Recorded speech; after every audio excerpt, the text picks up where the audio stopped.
Coucou YouTube, on se retrouve aujourd'hui pour ma pioche à lire d'automne, encore en live parce que ma caméra est partie en réparation. Je l'ai mise vendredi en chronopost, donc j'espère que ça va pas durer un mois ou deux. J'espère que d'ici 1 à 2 semaines je l'aurai récupéré. Je pense plutôt 2 semaines ou 3 semaines qu'autre chose, mais bon c'est tout.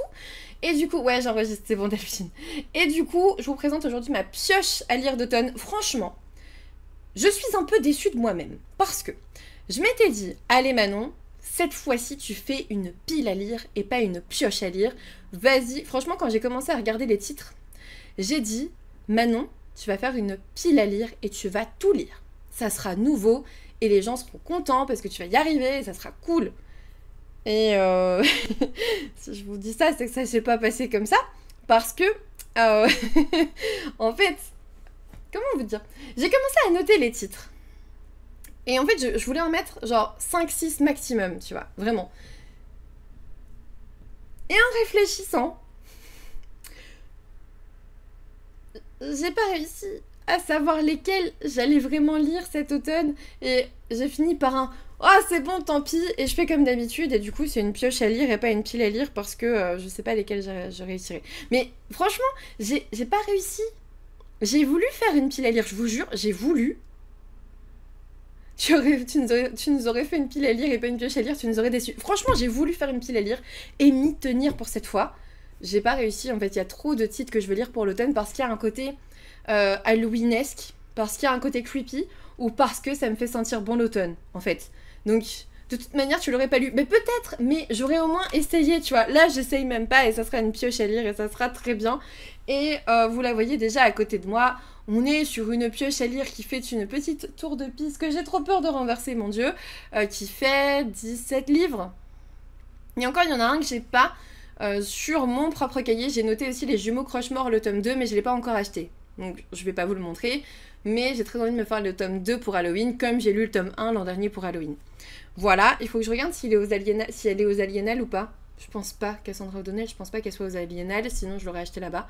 Mais voilà, 17 livres, c'est faisable, je pense. Étant donné que je reprends la lecture et que j'ai lu un livre aujourd'hui, c'est possible.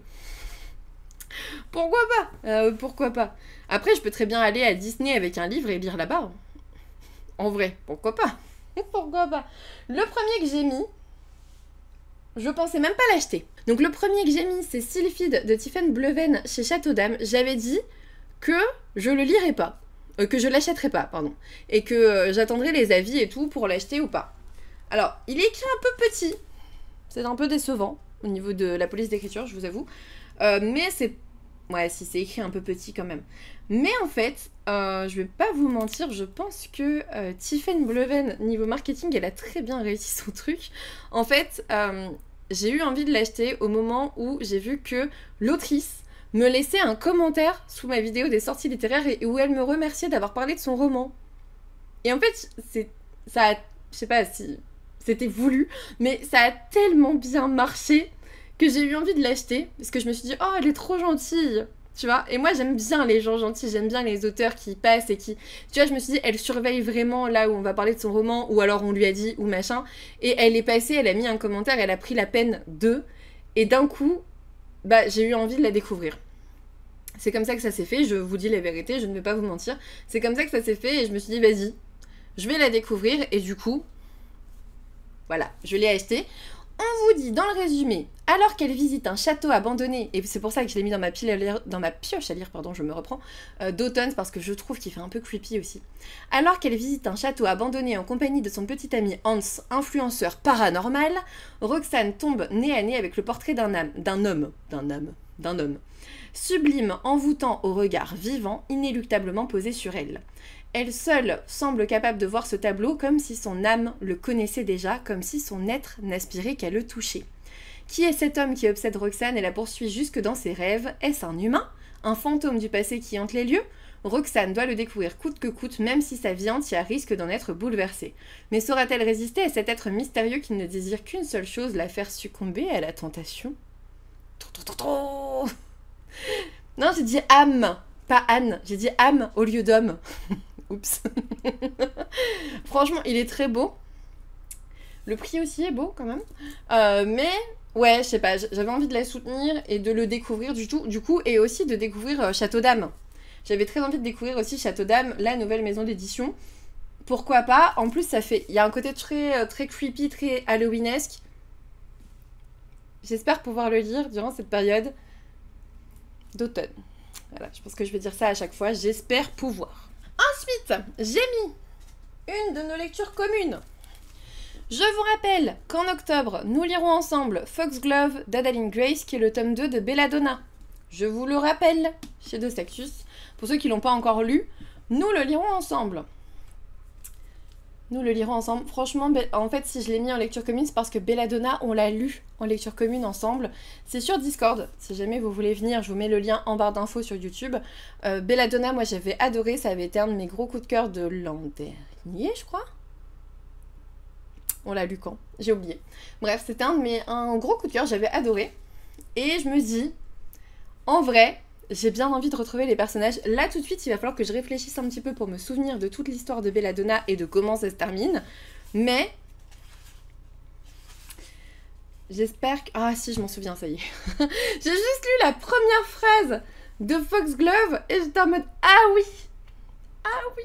Mais oui! Mais je veux trop le lire, ça y est, je me souviens. Je me souviens sur quoi ça se termine. J'avais oublié. » On l'a lu en janvier, on a lu Belladonna en janvier, merci Soliste, et du coup on va lire Foxglove en octobre. J'espère que vous pourrez me suivre, n'hésitez pas à venir sur Discord pour la lecture commune à partir du 1er octobre. Voilà, mais j'ai trop hâte, j'ai trop hâte. Je me souviens de la fin de Belladonna, je veux la suite. Et d'ailleurs j'avais hésité à lire la suite tout de suite, et en même temps j'avais envie de savourer un peu, donc là je pense que c'est le bon moment. C'est le bon moment. Et autre lecture commune que je vous propose, mais qui pourra peut-être continuer sur novembre. Je pense que là, je vais vous proposer les deux en octobre, mais je les laisserai peut-être glisser sur novembre pour qu'on ait le temps de lire les deux. Le tome 2 des couronnes de Nyaxia, Le roi maudit et la couronne sanglante de Carissa Broadbent. Et si je vous dis que je laisse les deux lectures communes bouger, c'est parce qu'en fait, ils sont assez gros, tu vois. Ils sont assez gros et du coup je me dis faire les deux lectures communes sur 2 mois, ça peut être intéressant. Peut-être vous proposer, je vais même changer là tout de suite en live et en vidéo, celle-ci pour octobre, celle-ci pour novembre peut-être. Ça serait peut-être plus logique. Il vient de sortir, je viens juste de l'acheter. Je me souviens du tome 1 et d'à quel point j'en pouvais plus à la fin. J'ai très hâte de lire la suite. Mais c'est un beau bébé, donc j'espère pouvoir le dévorer avec vous.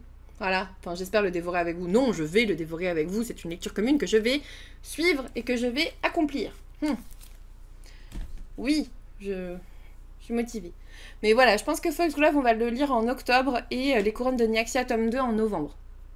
Si vous voulez nous rejoindre sur Discord, d'ailleurs sur Twitch, Discord c'est par ici. Pour ceux qui ne seraient pas encore parmi nous, sachez qu'on papote de tout sur Discord, on fait non seulement des lectures communes, mais en fait on passe plutôt notre temps à papoter. C'est très très actif en août, ça l'est aussi tout au long de l'année, mais moins. En août on avait fait le challenge du Reader Camp sur Discord et franchement vous aviez été ultra nombreux à participer, c'était un truc de ouf. Mais tout au long de l'année, on papote, on fait des loisirs créatifs ensemble, on fait des lectures communes, on fait plein de choses, il y a des infos, il y a plein de trucs. N'hésitez pas à venir par là. Ensuite, j'ai aussi mis Demigods Academy, le tome 3, que je peux lire tranquillement en un week-end. C'est Aphrodite de Elisa S. Amore et Chiara Legend, je pense plutôt. Le tome 3, je l'attendais avec une grande impatience en août, malheureusement à cause de la logistique, je dirais. Je l'ai reçu qu'en septembre, donc du coup, il est arrivé après sa sortie, après la guerre, tout le monde l'a déjà lu. Donc j'avais plus trop envie de le lire tout de suite. Donc il a attendu un petit peu et je pense que je peux aller tranquillement retourner dans cette histoire que j'aime beaucoup avec cette jeune fille aux cheveux bleus qui a un pouvoir assez particulier. C'est tout ce que je vous dirais et qui a intégré, c'est ça le mot que je cherchais, l'Académie des demi-dieux avec comme prof par exemple, je sais pas moi, Zeus, Hadès, Poséidon, tout ça. Voilà, par exemple. Par exemple. Il y a un sondage qui est lancé d'ailleurs, qui est fini. Combien de livres de cette pioche va-t-elle lire? Mais t'es trop méchante! T'es trop méchante. Et franchement, je vois que vous croyez en moi parce que entre 5 et 10, c'est déjà beaucoup. C'est déjà beaucoup. Ensuite, alors là, s'il vous plaît, vous rigolez pas. Et je le dis surtout aux gens qui sont en live parce qu'on a l'habitude de rigoler sur moi, sur ce sujet. Mais là, vous rigolez pas, ok? Je compte sur vous. J'ai mis dans cette pioche à lire 2 plumes blanches achetées l'an dernier à Mons. Pour vous redonner la petite histoire, à Mons Livre, au salon du livre de Wallonie, j'y vais normalement tous les ans, mais j'irai pas cette année normalement, parce que y a le stand plumes blanches où on peut acheter en avant-première les livres qui sortiront l'année d'après. J'en ai lu aucun, je n'ai lu aucun des livres que j'ai achetés l'an dernier. Donc tout le monde se fout de ma gueule sur Twitch, regardez, ils se foutent déjà de moi. Voilà, ils ont raison, parce que j'avais dit, j'en lirai un par mois au moment de sa sortie, et j'ai rien tenu du tout, mais je crois savoir pourquoi je n'ai rien tenu du tout, c'est parce que je me mets trop la pression avec... je pense que pendant un temps, j'avais un peu trop de service presse, et je me mettais pas mal la pression, etc. Et ceux-là, je les ai toujours repoussés. Et en fait, si j'écoutais réellement mes envies, j'en aurais lu déjà plusieurs. Donc... étant donné que là, depuis cet été, j'ai arrêté beaucoup de services presse, j'en reçois plus beaucoup, et ça me va très bien. Enlève les post-it où il y a l'année de parution de Plume Blanche, ça c'est ce que je faisais les années d'avant. Du coup là j'en ai mis 2, dont les tomes 2 sortent l'an prochain. Et comme je vais pas à Mons, j'ai regardé le pack. C'est pour ça que je sais qu'ils vont rigoler. J'ai regardé le pack qui reprend les 12 parutions de l'année d'après. Donc là, c'est les 12 parutions de 2025, et sincèrement, je crois que je les veux quasiment tous. Donc si j'étais allée à Mons, il m'aurait fallu un caddie. Je suis sûre, c'est vrai. On va regarder ça après. D'ailleurs, je vais vous montrer un peu où trouver ces livres-là. Et du coup, j'ai mis dans cette pioche à lire Chasse-Gare, le tome 1 de Serena Howell chez Plume Blanche, parce qu'il y a le tome 2 qui est annoncé en 2025. On vous dit, la Grande Purge aurait dû éliminer toutes les créatures magiques, mettre à jamais l'humanité à l'abri de ces fléaux. Désormais, les monstres sont partout. Appelés éthérés, ils tuent et détruisent tout sur leur passage. Entre eux et les hommes se tiennent des êtres très particuliers, des êtres formés dans l'institution des héros de la Grande Purge, Chasse-Gare.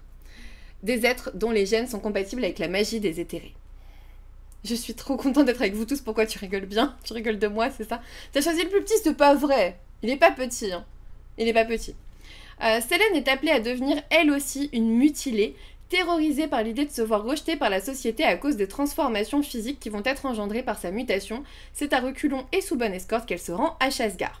Seulement, quand les tests ont lieu, elle ne s'attend pas à se retrouver compatible avec Argot, le roi des éthérés, l'ennemi à abattre à tout prix. Franchement, il me faisait trop envie. Serena Howell est trop gentille. Oh, j'ai oublié de mettre l'autre de Plume Blanche que je voulais lire. Paulinette. Attendez, je vais vous montrer. Je veux lire Paulinette aussi l'automne. J'ai oublié. Il y a une carte. J'ai oublié de mettre Paulinette. Oh, la tristesse. Attendez. Attendez, il fallait que je vous montre. Pourquoi est-ce que je le trouvais trop beau en plus? Regardez, il y a une cage thoracique qui est absolument magnifique. Il y a une cage thoracique avec des fleurs. À quel point c'est beau. C'est magnifique. Ouais, je sais, je suis chelou. Mais en vrai, c'est quand même super beau. Fallait pas s'attendre à ce qu'elle prenne le plus gros, c'est clair. Faut me surestimé un petit peu. Et le deuxième que j'ai mis, et après je vous montre sur le site, j'ai mis Angélion de Justine Tiffany parce que j'ai toujours pas acheté le tome 2. Et il y a le tome 3, tome 4, un tome suivant qui sort en 2025. Et j'ai toujours pas lu. Alors que je l'ai fait dédicacer et que je l'ai vraiment acheté, c'était les premiers livres qu'elle avait dans les mains. Abusé. On vous dit, jadis Angélion, l'astre sacré, illuminait le ciel lors de la levée. Aujourd'hui, la tombée de la nuit annonce l'avènement des damnés. Dans le chaos de ce monde enchaîné et torturé en proie à un homme aussi cruel qu'immortel, un murmure prophétique parle d'enfants avec l'extraordinaire pouvoir de manipuler l'Angélion. Lilium est l'une d'entre eux. Ça a l'air trop bien. Regardez. C'est trop beau en plus. Une nouvelle détonation fait trembler les murs avec une telle violence qu'Ariae la ressent jusqu'au tréfonds de ses os. C'est une bonne première phrase, je trouve. Et sinon, du coup, je voulais vous montrer. Parce qu'en fait, ils n'ont pas tout annoncé. Et la dernière fois, quand je vous l'ai montré sur Twitch, ils n'avaient pas tout annoncé. Mais on va regarder ensemble, attendez. Du coup... étant donné que moi j'ai envie de les acheter, je vais vous donner envie de les acheter aussi, chacun son tour. Donc, Écho de l'humanité, on l'a vu la dernière fois, c'est Yoann Dubos. Mon seul regret en n'allant pas à Mons, c'est de ne pas pouvoir rencontrer Yoann, qui pour une fois est dans le nord de la France, et c'est quelqu'un avec qui j'aime beaucoup parler, donc je suis un peu dégoûtée. Le seul qui me fait peut-être un peu moins envie, en toute honnêteté, ça serait peut-être Résurrection, parce que je lis très peu d'Urban Fantasy. Ça serait peut-être celui-ci. Après, je vais vous montrer, parce que là, il y en a qui sont pas notés, Mais là, il y en avait un nouveau d'ailleurs. Mais il y en a qui sont pas notés, mais on peut les trouver quand même. Je vais vous montrer. Les Carmidor, je voulais les acheter. Les Dragons marchent sur les nuages, j'hésitais un peu. La Mémoire des eaux, je voulais l'acheter. Angélion, du coup, on est au tome... C'est un 3, au tome 3, je crois. Leaf, je voulais l'acheter. Les Arcanes du Mal, franchement, vous préférez lequel, vous, les Arcanes du Mal, en relié ou en broché? Parce que là, la première couverture, c'est... Ah, pardon, je suis mal mise. La première couverture, c'est en broché. La deuxième couverture, c'est en relié. Moi, je sais pas, j'aime bien la brochée. Je sais pas. Et il y a Chasgar, tome 2. Les deux sont sympas. Bah ouais, justement. Après, comme j'ai pas de relié de plume blanche, je me dis pourquoi le prendre en relié. Tu vois, il y a ça aussi. Bon, bref. Et du coup, si jamais vous voulez trouver quels titres sont en fait annoncés pour 2025, vous allez tout simplement sur la boutique et vous allez tout simplement sur le pack. Et en fait, sur le pack, vous avez tout. Donc, sachez qu'il y aura aussi Âme de sang de Marion Aubry, qui a l'air très bien aussi, j'ai lu le résumé. Résurrection, le tome 2. Entre nous la rivière, un roman d'Alexiane Delis. Non, Résurrection, je l'avais déjà vu. C'était Résonance au tome 2 que j'avais pas vu. Et Dieu et sorcière d'Angel Arekin. Et quand vous prenez le pack, vous pouvez demander le tome 1, par exemple, si là, il est où Angélion. Angélion tome 3, moi j'ai pas le tome 2, je peux demander à changer et avoir le tome 2. Par exemple. Tu vois. Genre Résurrection le tome 2, je l'ai pas, j'ai pas le tome 1, je peux demander le tome 1 à la place. Tu vois? Voilà. Donc, c'est pour ça que quand je vois tout ce qui sort là en 2025, je me dis, mais en fait, je serais partie avec un caddie de monstres, en fait. Courage. Courage. Hop. Les seules plumes blanches que j'ai, c'est la saga Lune Ardente. Oh, j'avais adoré Lune Ardente, c'était trop bien. Ensuite, j'ai prévu de lire, et cette fois-ci, avec Anaïs de Sienna Book. Et j'espère que cette fois-ci, ça va pas être une lecture que j'aime pas et qu'elle aime bien. Parce qu'à chaque fois qu'on lit un livre avec Sienna Book, à chaque fois, je n'aime pas et elle aime bien. Mais à chaque fois. Je sais pas comment on fait. Et du coup, cette fois-ci, j'espère que ça sera différent. C'est Dans la forêt profonde de Kate Pearsall. C'est dans la collection R, donc chez Robert Laffont. Je me cache dans ton sac. Pour le coup, il fait très... automne Halloween, je trouve. On vous dit, la petite ville de Cabal Hollow a 2 attractions, sa forêt qu'on dit habitée par le terrifiant homme papillon, et les femmes de la famille James qui tiennent le diner La Lune des Moissons. Comme ses 3 sœurs, Linden James est née avec d'étonnants pouvoirs, elle est capable de goûter les émotions de ceux qui l'entourent, un don qu'elle regrette amèrement de posséder depuis qu'il lui a coûté son amitié avec Cole Spencer, le séduisant fils du maire. Mais lorsque le corps d'une adolescente est retrouvé dans la forêt, Linden décide d'utiliser son don d'empathie pour percer les mystères de sa mort.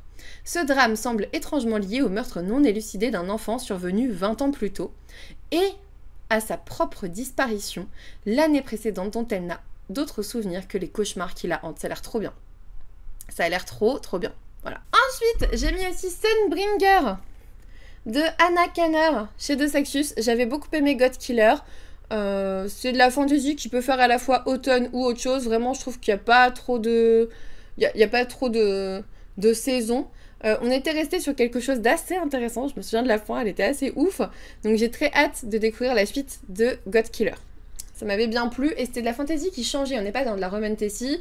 On avait cette héroïne qui était handicapée. Elle a une prothèse. Enfin, voilà, c'était assez particulier. Les personnages principaux n'étaient pas comme on a l'habitude de les voir et c'était cool. Voilà. Ensuite, j'ai mis celui-ci parce que je trouve que les vampires, ça fait toujours automne. J'ai mis un pétale de cristal et de sang de Sarah et Parker chez Olympe. Et ici, on vous dit, unique rescapée d'un massacre sanglant il y a 19 ans, elle est aujourd'hui seule en haut de sa tour, fragile, une énigme.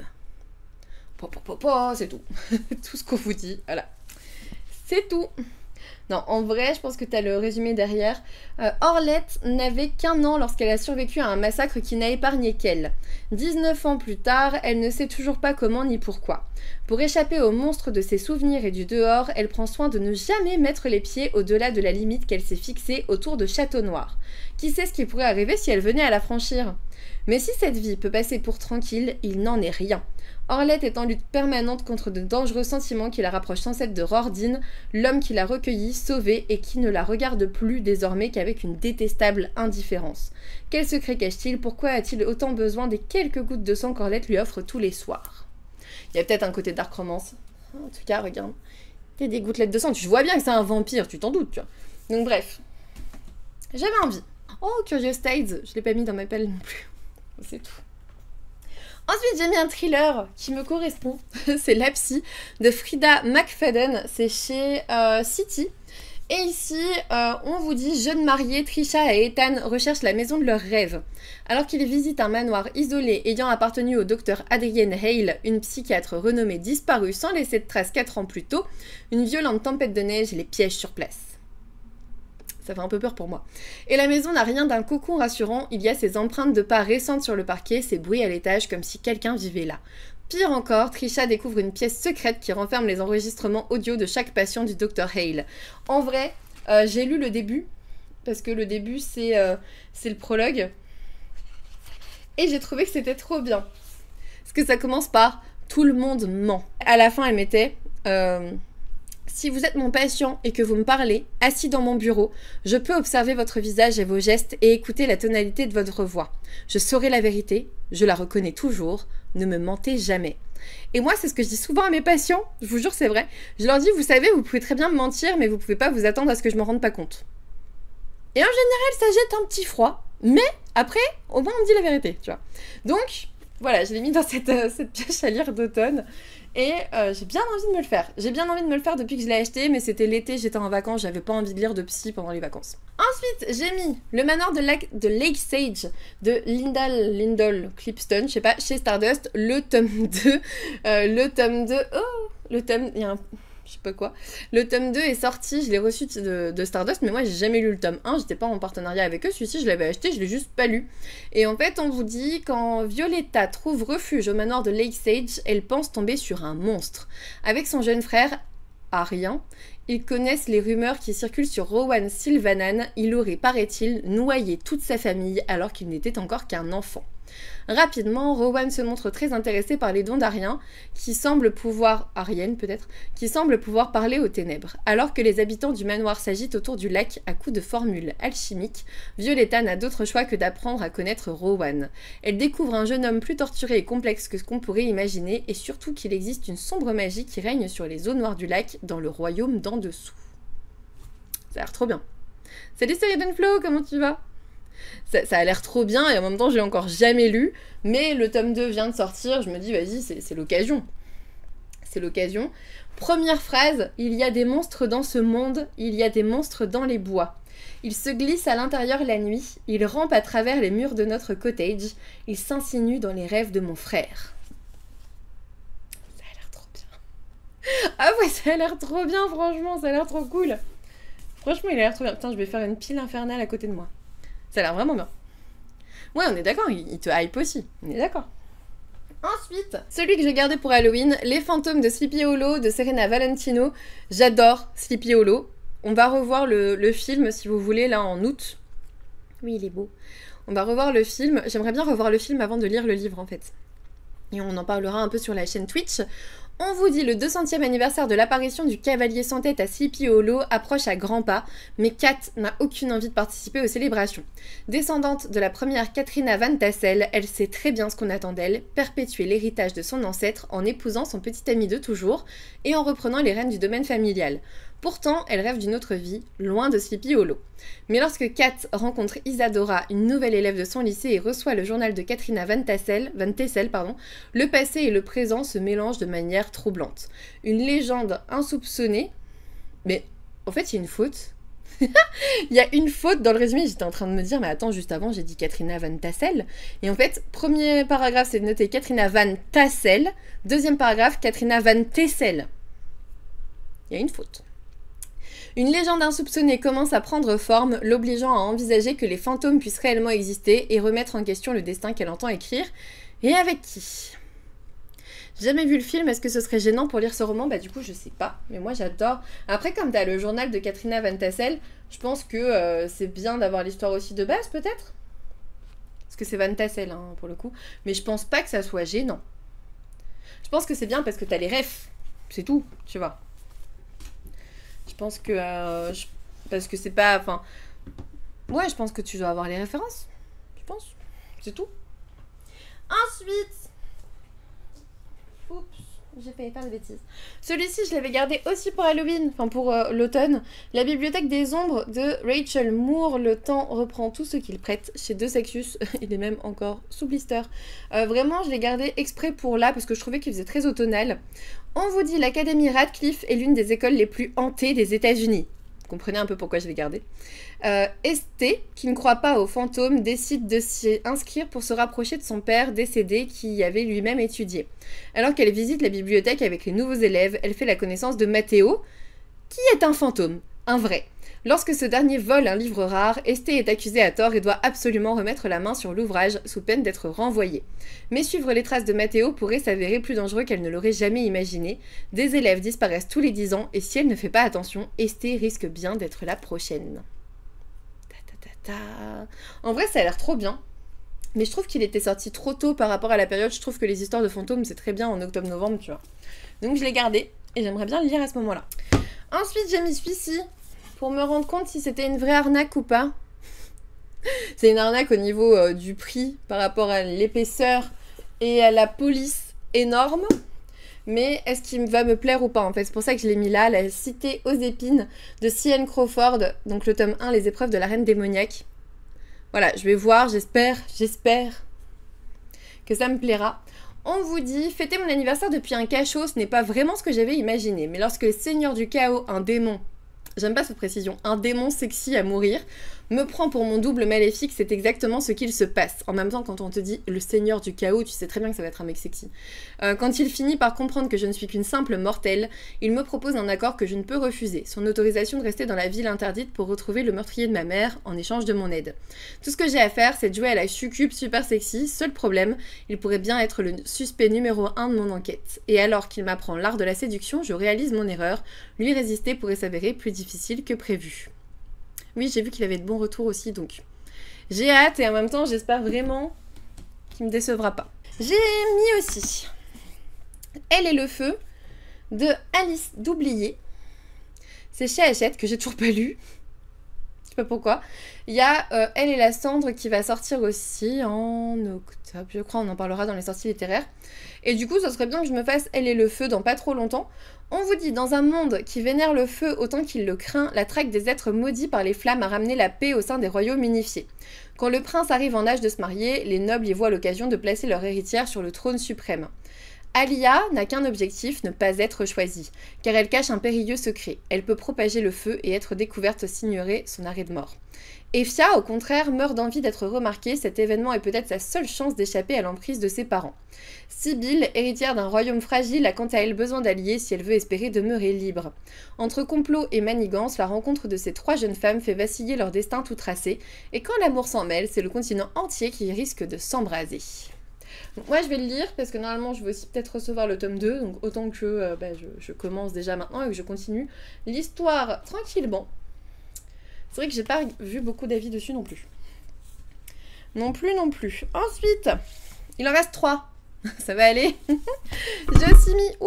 J'ai aussi mis Le Tisseur du Roi de Lydia Brasington chez Corrigan parce que j'avais beaucoup aimé le précédent roman que j'avais lu de Lydia Brasington, mais j'avais abandonné la saga car c'était extrêmement mal corrigé en auto-édition.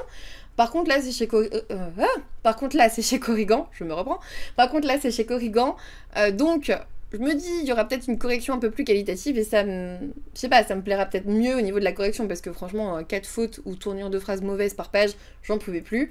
Mais là, je me dis, chez Corrigan, normalement, t'as une correction autre. On vous dit à Verat, la magie est interdite et les tisseurs qui la manipulent sont traqués sans relâche. Neyla vit tapie dans les souterrains de la capitale à leur côté. Malgré un entraînement implacable, elle manque de vigilance lors d'une soirée arrosée, et cela suffit pour attirer la garde dans leur refuge et condamner ceux qu'elle avait juré de protéger. C'est sa rencontre avec Tristan, une lame éternelle qui fait tout basculer. Prisonnière de ce soldat fermé à la moindre émotion, elle se voit offrir un marché, être responsable de la mort de tous ses proches, ou mettre ses pouvoirs au service d'un roi tortionnaire. La mission est simple, assassiner le souverain voisin, mais pour cela, Neyla doit s'infiltrer à la cour prétorane, au bras de Tristan, jouer à la parfaite épouse, et commettre un meurtre sans lever le voile sur des secrets qui pourraient lui coûter la vie. Ça a l'air trop bien. Ça a l'air trop bien, ça a l'air exactement le type de roman que j'aime bien lire. En plus, c'est pas écrit trop petit, donc ça a l'air super agréable. On verra bien.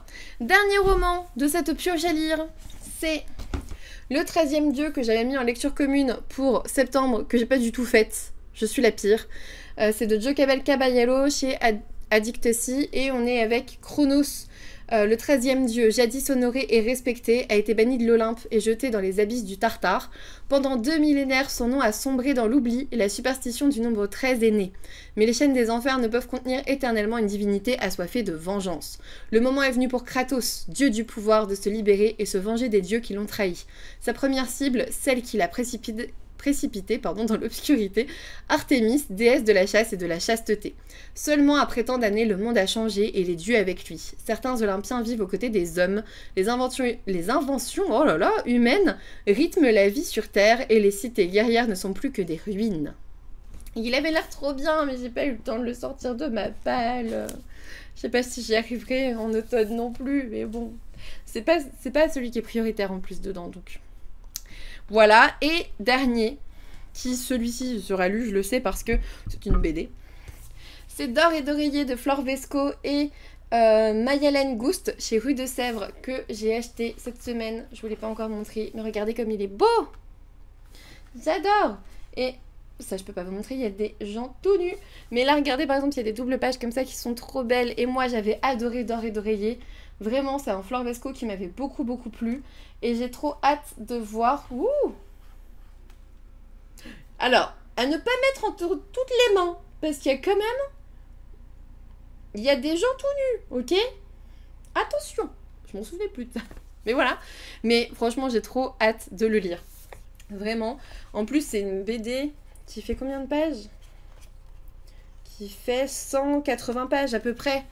La grosse BD, quoi. Du coup... Voilà pour mon immense pioche à lire d'automne. Mais en même temps, je me dis, aujourd'hui on est le 22 septembre par exemple, elle peut évoluer jusqu'au quoi? C'est quand l'hiver? Bah là, ça sera le 21 décembre, donc si ça va, mais des fois c'était le 20 ou 22, tu vois, donc ça dépend.